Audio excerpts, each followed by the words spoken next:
नमस्कार। आज का टॉपिक हमारे सभी कॉम्पिटिटिव एग्जाम के लिए बहुत ही हेल्पफुल होने वाली है, चाहे फिर वो DSSB हो, यूपी टेट हो, सीटेट हो।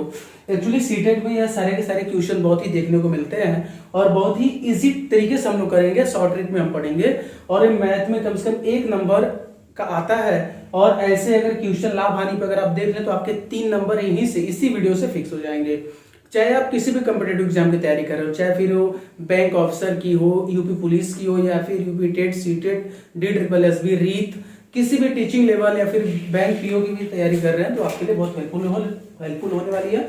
चलिए आइए देखते हैं इस वीडियो के अंतर्गत क्या क्या आती है। यदि मान के चलिए एक रूल है, हम पढ़ेंगे, यदि P वस्तुओं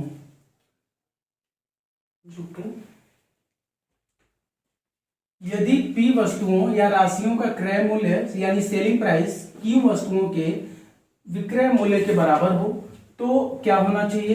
तो P ग्रेटर देन होना चाहिए Q के। तो लाभ प्रतिशत हम कैसे निकालेंगे? P माइनस Q एक फार्मूला है, इस फार्मूला को आप लोग लिख लीजिएगा। ये फार्मूला है P minus Q upon Q into 100 equal to percentage. चलिए आइए इसी पे हम एक सवाल देखें।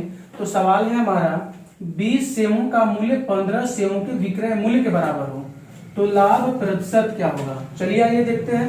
यदि मैं P बराबर मान लूं 20 और Q बराबर मान लूं 15 तो इस फार्मूला पे अगर मैं रखूं तो क्या होगा?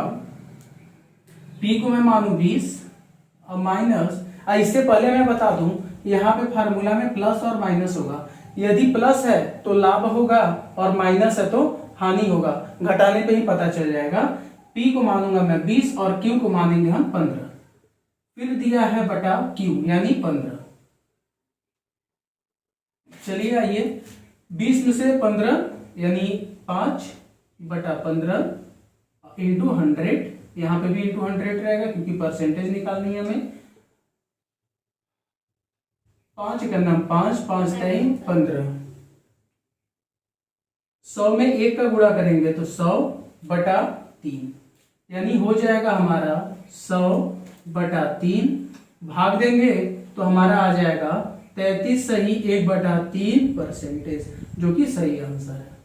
ठीक है, तो 33 सही 1 बटा 3 इस सवाल का जवाब है। तो ऐसे ही सवाल करना है। चलिए ये रूल नंबर 2 जानते हैं। ये रूल नंबर 2 पढ़ते हैं। यदि P वस्तु या राशि का क्रय मूल्य यानी सेलिंग प्राइस Q वस्तु के विक्रय मूल्य के बराबर हो तो यानी Q अगर बड़ा हो P से तो लॉस होता है और यहाँ पे प्लस माइनस रहेगा ही रहेगा।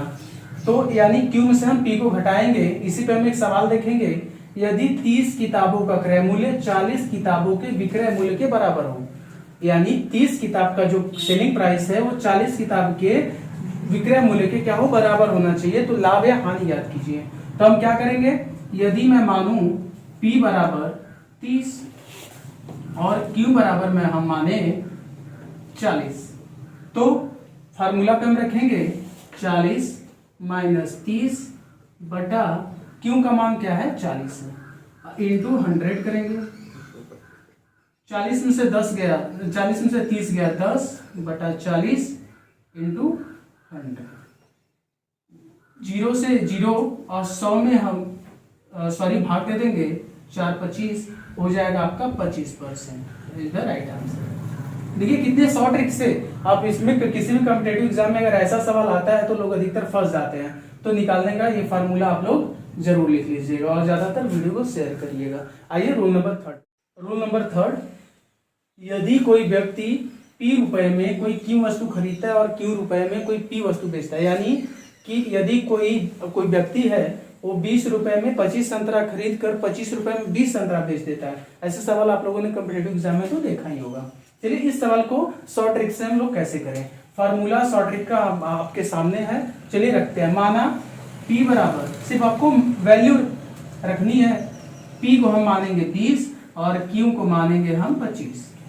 क्लियर है? चलिए आइए रखते हैं। Q का मान 25 स्क्वायर माइनस P का मान रखेंगे 20 का स्क्वायर बटा P का यानी 20 का स्क्वायर इंटू 100। ठीक है, 25 25 हम होता है 625 माइनस 400 बटा 400 गुणे 100। क्लियर है। अब इसके बाद हम क्या करेंगे, इसको घटाएंगे तो आएगा 225 बटा 400 गुणे 100। कैंसिल करेंगे, यहाँ पे 4 आ जाएगा, यानी 225 बटा 4। ठीक है, भाग देंगे तो आएगा 56.25। राइट आंसर, यही आंसर होगा। कितने शॉर्ट ट्रिक से निकाले हम लोग।